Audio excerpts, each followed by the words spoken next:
Hi, everybody. This is Miss McClellan here to do IM2 5.1.2 with you.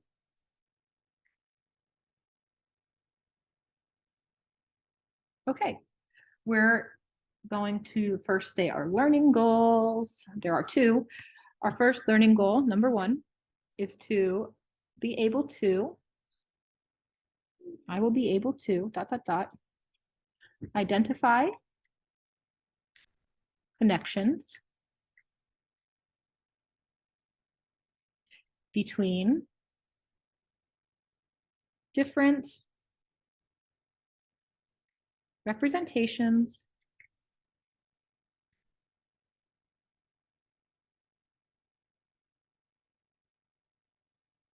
being tables, graphs, and expressions. And number two, interpret x-intercepts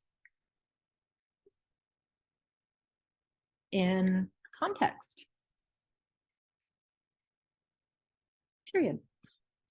Okay, so this is a long problem, but it's also very rich. I'll start by reading it. Every year, Newton High School holds a water balloon competition during halftime of their homecoming game. Each contestant uses a slingshot to launch a water balloon from the ground on the football field. You can see a little visualization here. Oh, and look, they fly in the paths of parabolas. This year, you're the judge. You have to decide which contestants win the prizes for the longest distance and the highest launch. Fortunately, you have a computer that will collect data for each launch. The computer uses X to represent horizontal distance in yards from the goal line, and Y to represent the height in yards. The announcer shouts, "Magnanimous, you're up first." She runs down and places her slingshot at the 3-yard line. Okay, so she's starting at the 3-yard line. I put a dot there. After Maggie's launch, the computer reports that the balloon traveled along the parabola represented by the quadratic equation y equals negative x squared plus 17x minus 42. So for Maggie, we have y equals negative x squared plus 17x minus 42. I'm just sort of summarizing everything I can from each paragraph here with this table. I also know that she has this point because that's where her water balloon starts, and that's the point 3, 0. All right. Next paragraph.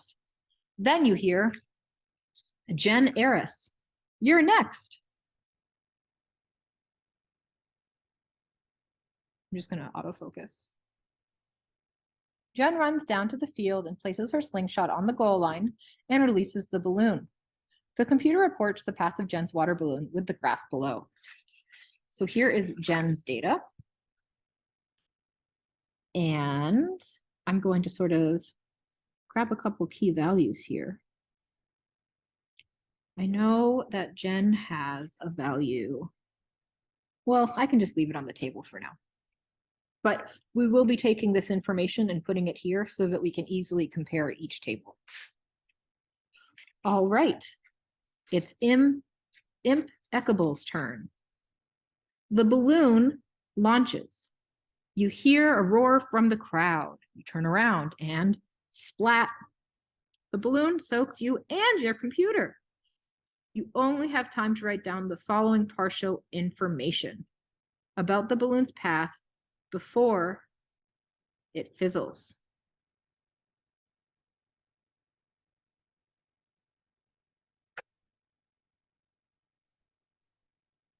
I think we might be missing some information, everybody, so I'm going to pause on this and keep going in a moment.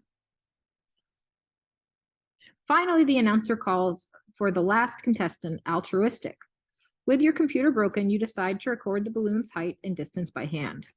Al releases the balloon from the 10-yard line, and it lands at the 16-yard line. Based on the previous launches, you estimate that Al's balloon reaches a height of 27 yards.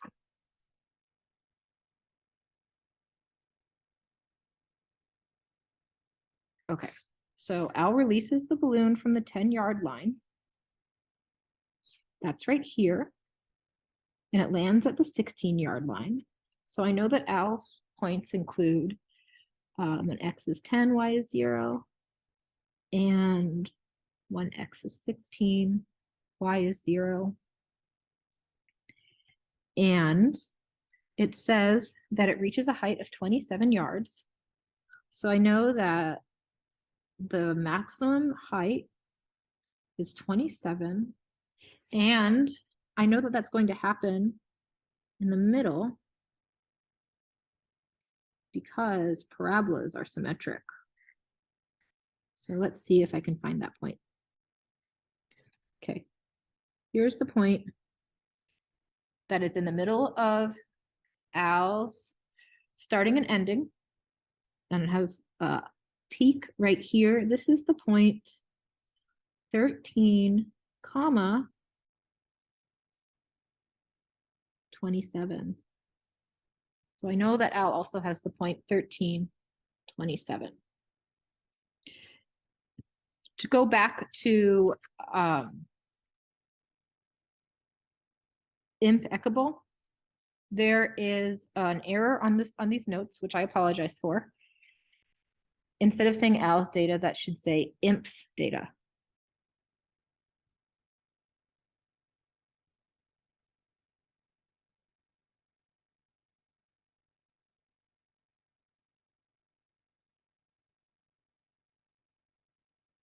Okay, great.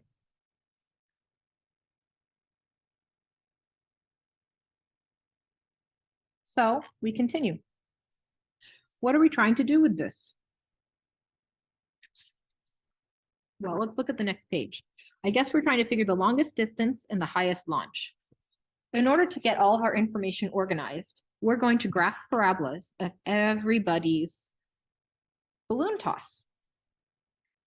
Okay, so I'll start with Maggie's table. I can find the other y values for Maggie's table by plugging in x values to the equation. So I'll try x is 4, 5, 6, 7, 8, 9, 10. And then I'll leave something blank just in case I need to keep going by skipping a few.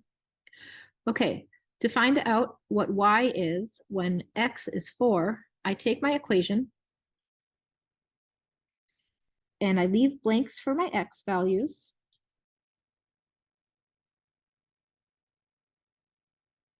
I plug 4 in where I had x, and I plug this into a calculator, and you should get 10. If I plug 5 in,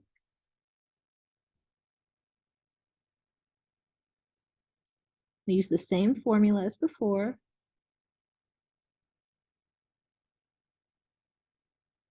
If you plug that into a calculator, you will get 18.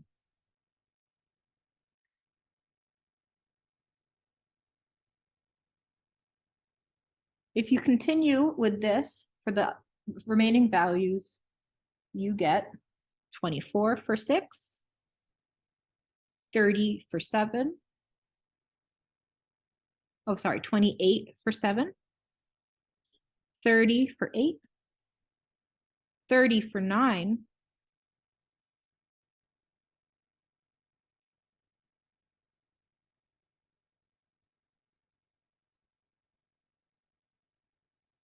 28 for 10.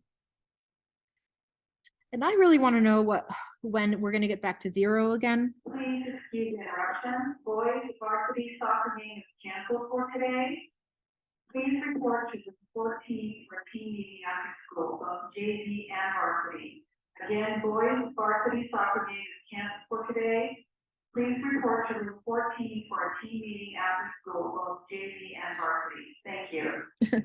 Pardon the interruption. We know that parabolas are symmetric. Values will repeat in both directions once you change direction. I don't know what my turning point's going to be. I'll have to calculate that, but I know it's going to be between 30. Anyway, how far do I have to go back to get to 0? Well, on this side, I go 1, 2, 3, 4, 6 to get to 0. So on this side, I'll also have to go 6 to get to 0. So 9, 10, 11, 12, 13, 14. Okay. That's Maggie's toss. And I'm going to go ahead and graph this. And I left a little bit of space here to find the vertex. So I'll put these very important points. I'm going to have Maggie be pink. Not for any reason except for the fact that I already picked it out. Here's 1 point, 3, 0. The ball lands at 4, 0. Okay, at 4, we're at 10.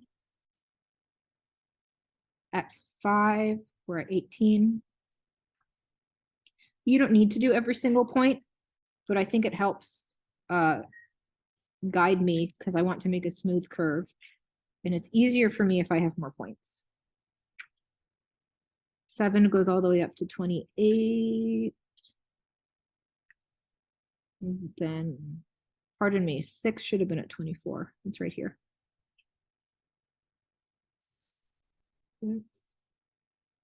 24. 7's at 28. 8 and 9 are both at 30, which means my vertex is going to be about there. And then I can use symmetry. It's so much easier to do this if you can use symmetry. You don't have to do everything from scratch. Right here. Right here. Right here. And then right down there. Okay, I'm going to draw this parabola.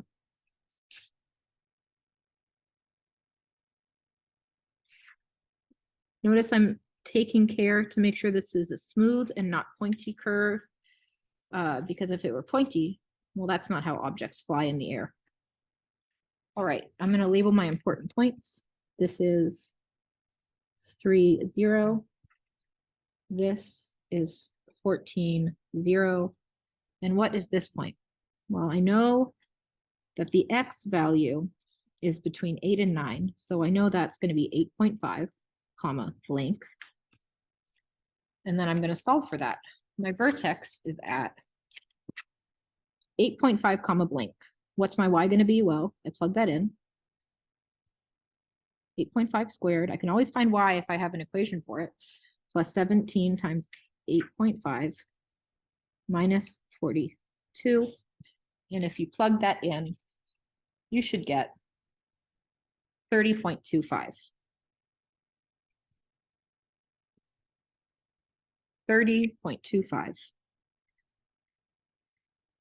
And I'll put that in dark ink so that you can actually see it.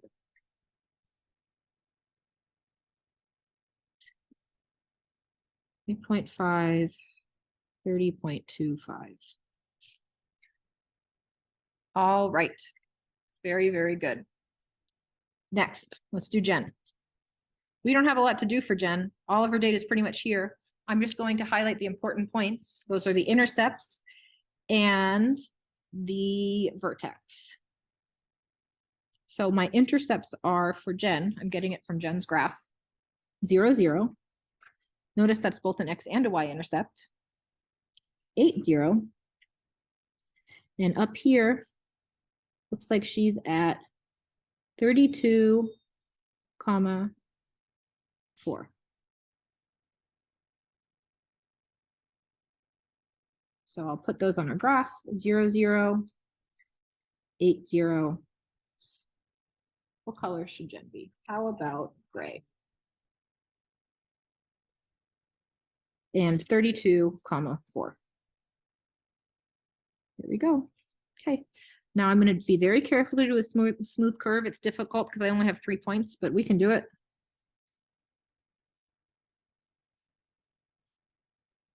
Just want to make sure it shows that that's not a sharp point. Okay, there's Jen. This is the point 4, 32. This is 0, 0. And this is 8, 0. All right, Jen is all set. Let's do IMP. We don't have to do very much on our own for IMP either. We can use this table. So we care about intercepts. Here's one. That's really important. 2, 0, right here. I guess that's where IMP launches his water balloon. And then I don't have the next one on IMP's table, as in I don't have the other intercept, but I think I can find it. Look. 725 is where this graph changes direction because the values repeat on either side of it. So 725, that's going to be my vertex. And I can use that to figure out the next intercept because I have symmetry. So I know that if I go back 1, 2, 3, 4, 5, 2 equals 7 minus 5, then I'll need to go up 5 from 7 to get the next one. So that's going to be at 12. So I'll go up 5 and I'll get to 12, 0, plus 5. Minus 5 in the one direction, plus 5 in the other. So this is going to be at 12, 0. Okay, let's plot it. 2, 0. 725 is the peak right here. And it goes down to 12.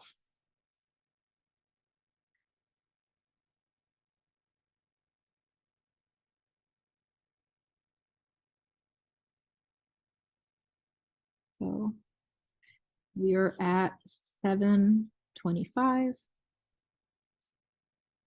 2, 0, and 12, 0. You always have to label your intercepts and your vertex. You may notice that I'm only really labeling my x-intercepts with the exception of this one, which is both an x and a y-intercept. That's because the y-intercepts are not in our frame of view. But if they were, we would be labeling them. Okay, so I've graphed Maggie's in pink, Jen's in gray, IMP's in brown. Now we're going to do Al's. How's this green? Is it good? It's good enough. Okay, let's do Al. So Al starts at 10, 0. Here's 10, 0. We already have the points on for Al. I'll do it in dark marker because I don't think that's very visible. 16, 0 and 13, 27.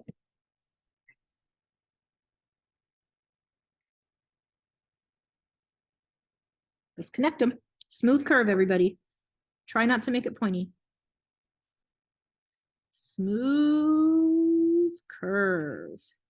Honestly, it probably could have been more smooth, and I wish I had some white out, but I don't. So, apologize for my error there. Does this help? Well, I'm a little too far into these notes to redo them. Sorry about that mistake. Okay, we're going to use this graph for a lot on the next page.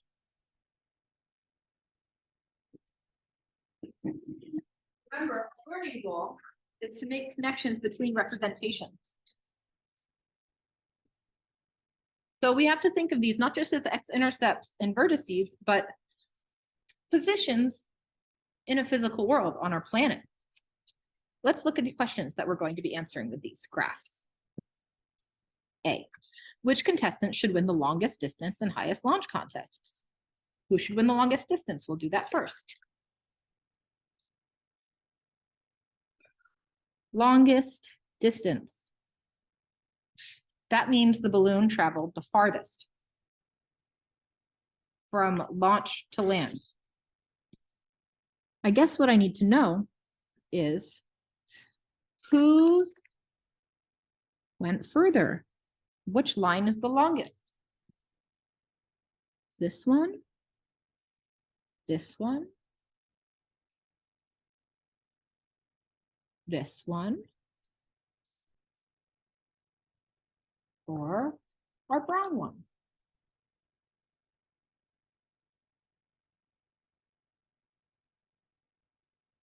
To do that, I'm going to compare the x-intercepts, the x values from them. Maggie's distance ended up being, she started at 3, she went all the way to 14. That's 14 minus 3 equals 11 yards. Jen's only went 8 yards. Jen's toss only went from here to here. That's 8 yards.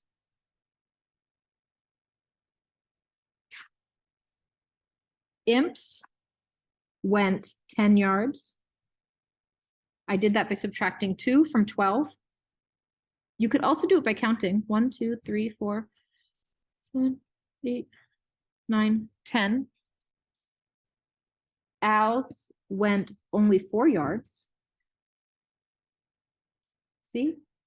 You could also do it by counting. Does that seem right? Sorry, 6 yards, my mistake. 16 minus 10 is 6. 1, 2, 3, 4, 5, 6.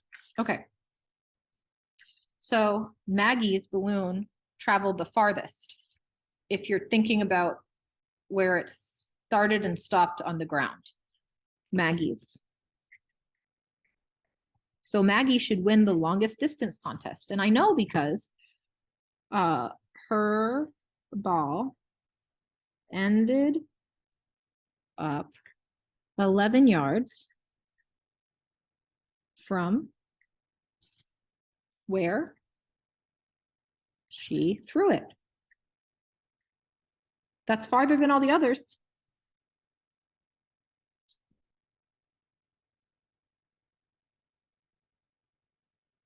Period. Now, what about the highest launch? This we can kind of just do by looking. Which ball went higher in the air? Well, this one did. This one went 32 feet up. This one went 30.25 feet up. Is it in feet? It's in yards. 32 yards, 30.25 yards, 25 yards, 27 yards.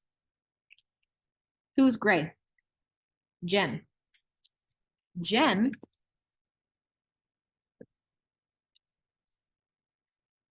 should win the highest launch contest.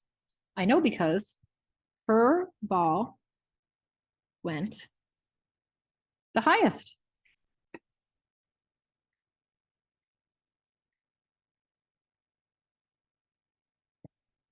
Period. So I guess what we want to notice here is that the y value tells you how high the ball went. It's a vertical distance, and the x value tells you how far the ball goes.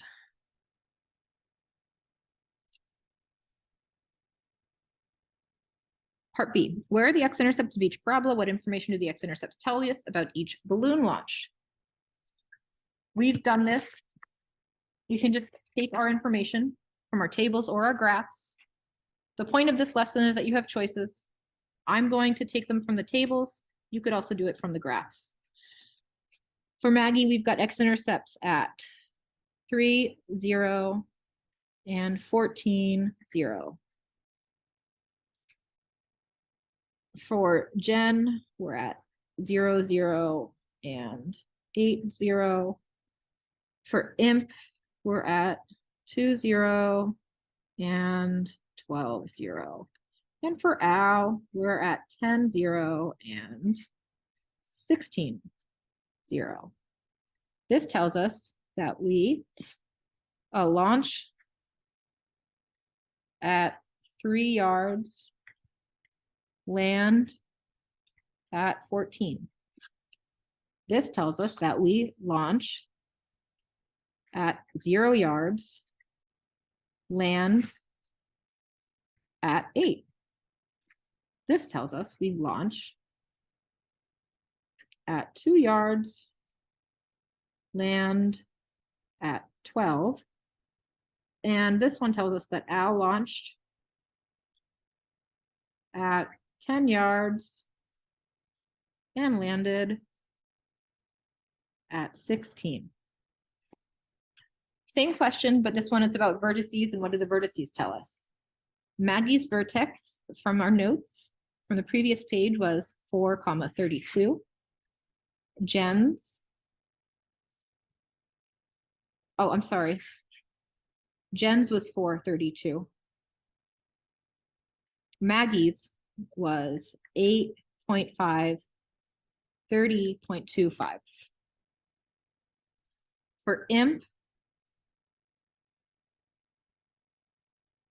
was round, so that's 7.25. And for Al, that's 13.27. Strategically, I was looking at the graph to get the vertices, but the intercepts were crowded. So to make things easy on myself, I used the tables to find my intercepts when I was filling out this little form, and I used the graph to find my vertices. The point of this lesson is to make connections between representations so that you can do things in a way that makes sense to you.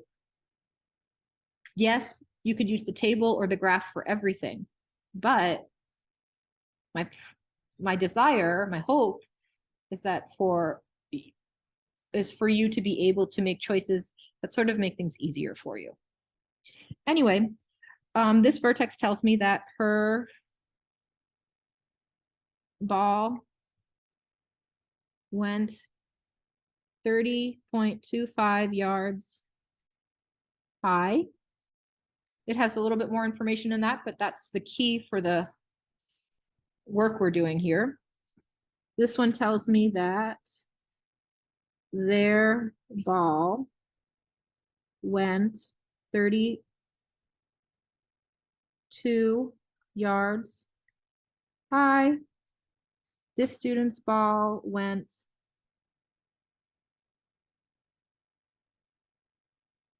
25 yards high. And this one went 27.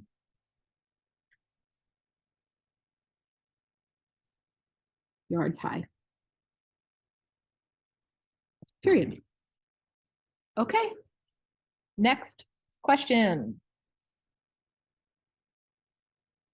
Sasha is tracking the results of the water balloon contest. She wants to determine how high Maggie's balloon is when it is directly over the 2-yard line of the field. She knows that Maggie's balloon flight is y equals -x² plus 17x minus 2. Determine the height of Maggie's water balloon when it is over the 2-yard line. What does your answer tell you? Well, we've been talking about this. The y part of a parabola is the vertical part. When it says how high, that means find y. Now we have an equation, and we can always find y if we have an x value and an equation. So this is find y when x equals 2. And I'm just going to plug 2 in.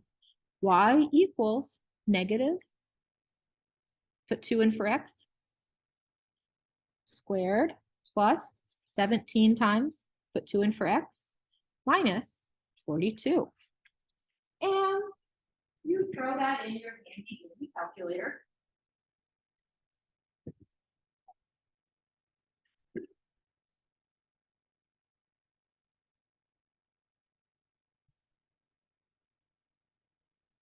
And you get -12. No. Is that possible?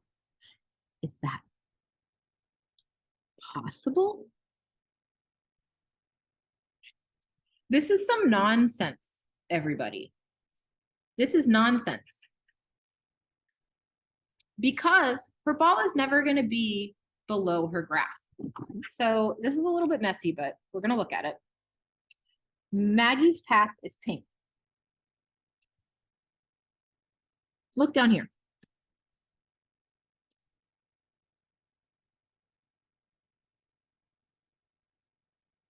Did you look? Okay. If you notice, yes, you can plug 2 into the equation to get negative 12, but it doesn't make any sense because the ball is never going to be underground.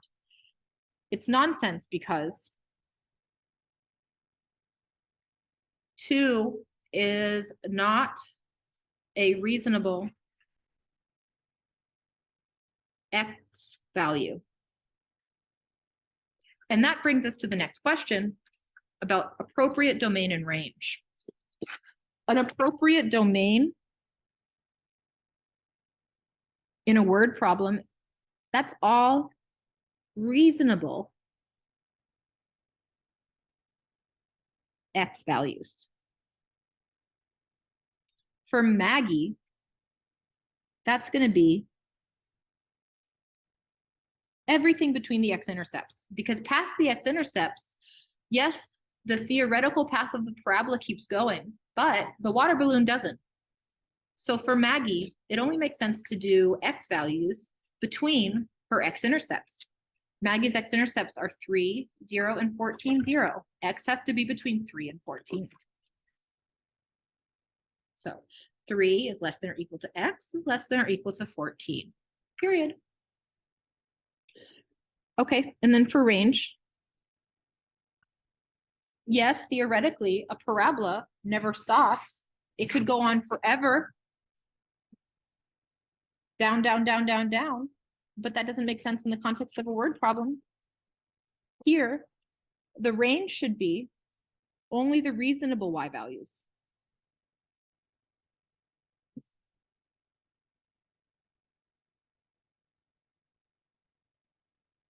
Those are everything from 0, because she starts from the 0, when she starts, she hasn't lifted off the ground at all the way up to her peak, which was 30.25.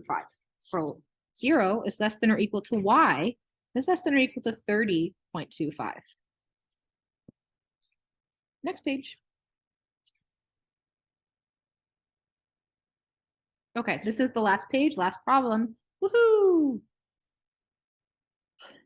To examine the tile pattern below. Describe in words how the pattern is growing. Okay, let me look.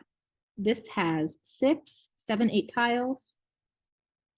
This has 6, 12, 13, 14 tiles. This has 6, 12, 18, 19, 20, 22 tiles. Are they getting the same amount? Are they adding the same amount each time? When you do problems like this, you sort of want to ask yourselves questions and answer them. 8 plus 6 is 14, but 14 plus 6 is not 22. So this is not a constant rate of change. Let's think a little bit more. 14 plus what is 22?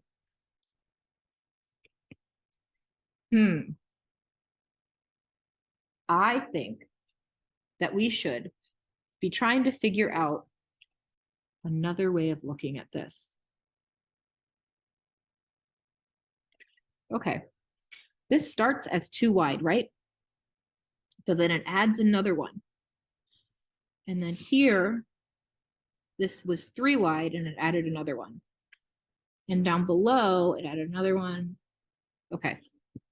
To me, what I see, and you might see something different, is that as it gets one wider, it gets one taller.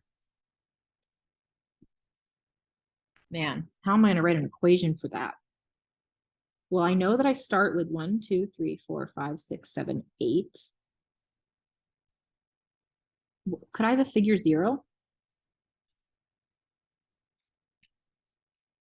Would it be possible to go backwards even more? If I took 1 away here and 1 away here, I would have this.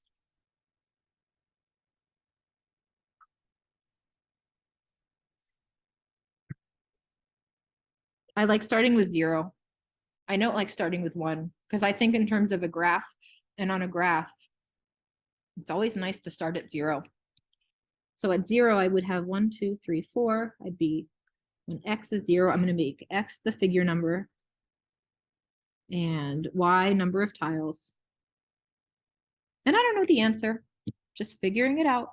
But when x is 0, I know that y is 1, 2, 3, 4.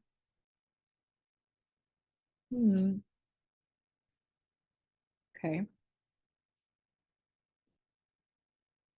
And then this time I added 4 plus 4, which is 2 squared. And this time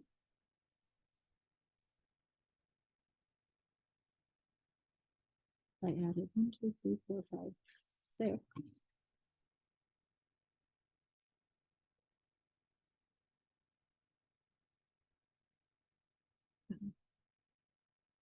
And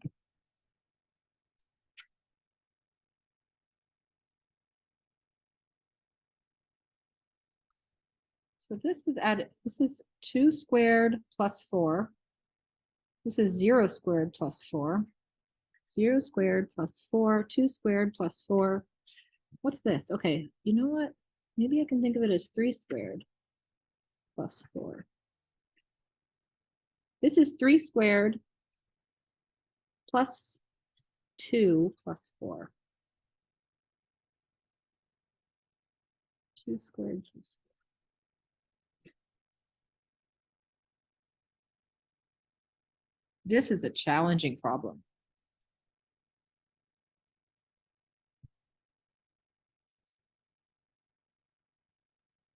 Four squared plus 4 plus 2.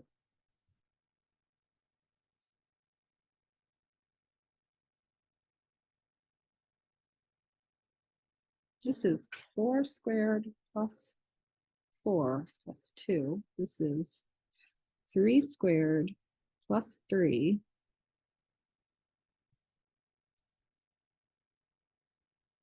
plus 2. This is 2 squared plus 2 plus 2. And this is 0 squared plus 2.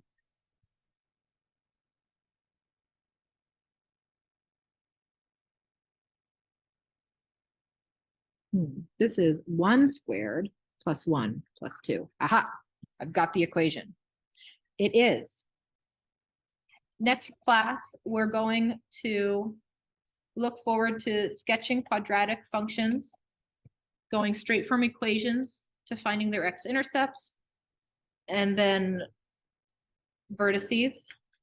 This class, we are still just sort of feeling our way through, making connections between different representations. Hopefully, what you take away from this is that the y part is vertical, the x part is horizontal, and that you can label important parts. Those important parts are usually the intercepts and vertices. All right. A wonderful group, a beautiful class. Have a good day. Okay, so part B. Write an equation to represent the number of tiles in figure X. Okay, well, I've seen that this becomes 1 plus 1 squared plus 2 plus 2. And this becomes 2 plus 1 squared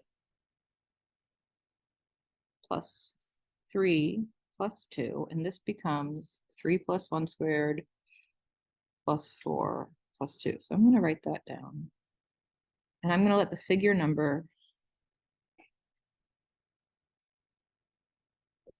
be represented by the variable x. So I'm going to say number of tile and the number of tiles to be represented by the variable y. Okay, so I have x plus 1 squared plus, now when I was at figure 1, I was adding 2. When I was at figure 2, I was adding 3. So I'm always adding one more than the figure number. So I'm going to say plus x plus 1 And when I was at figure 3, I was adding 4. Okay, so that works. And then the number I'm adding at the end is, looks like it's always 2 plus 2. This isn't a fun equation. Well, I do enjoy it, but this isn't an equation that has a format that is immediately obvious in terms of, it's not obviously a format we've seen before, but it's pretty similar. I'm gonna box this because I like how it looks in that it communicates what I'm seeing. You might see it differently. You might come up with a different equation, but it should be equivalent, meaning when you plug an x in, it should return the same y value. It should be equivalent to mine. Part C asks, is my equation quadratic? And there are a couple of ways I can think about this. I can plot the graph, see if it looks like see if it's U-shaped. I'm gonna go ahead and try to make my equation look familiar. So I see x plus 1 squared. That's not what I'm used to seeing. And I'm going to expand this by multiplying x plus 1 squared equals x plus 1 times x plus 1. So I'm making a little box to help me multiply. Filling in the middle, 1x, 1x, 1 times 1 is 1. And I'm going to add all those pieces up and represent this as a sum and a product. X plus 1 squared as a product is equal to x squared, combining like terms, plus 2x plus 1, which means I can rewrite my original equation from up here as y equals x plus 1 squared plus x plus 1 plus 2. Substitute this expression, which is equivalent to this product, but written as a sum. So I'll say y equals x squared plus 2x plus 1. I'm going to drop these parentheses because they're not doing anything except pointing out that I saw this as like a unit, like a term of its own. Plus x plus 1 plus 2. Now I'm going to combine like terms. I only have one x squared term, so x squared. I have 3 x terms, well, 2 x terms, which sum to 3x. It's 2x plus 1x. Plus, and I have 3 constants, which I'm going to add together to get 1 plus 1 plus 2 is 4. Y is x squared plus 3x plus 4. This is a quadratic. We haven't, at this point, really formally defined quadratic, but I just want to point out this looks like the other equations that we've been working on in this lesson and the last one. It's 3 terms with the highest power of x squared. There are a few ways to define a quadratic. This happens to be a quadratic written in standard form. If the x squared were not there, it would be a line. X squared is there, it's a quadratic. And there's more to this story, but that's where we're at right now. Y squared is x squared plus 3x plus 4 is quadratic because it looks like the equations we have been working with during lessons 5.1.2 and the previous lesson 5.1.1. Okay, that's the whole thing. Let's quickly summarize. What have we learned? We had a little thought experiment where we looked at tile patterns and we had a new representation, tile patterns to equations. We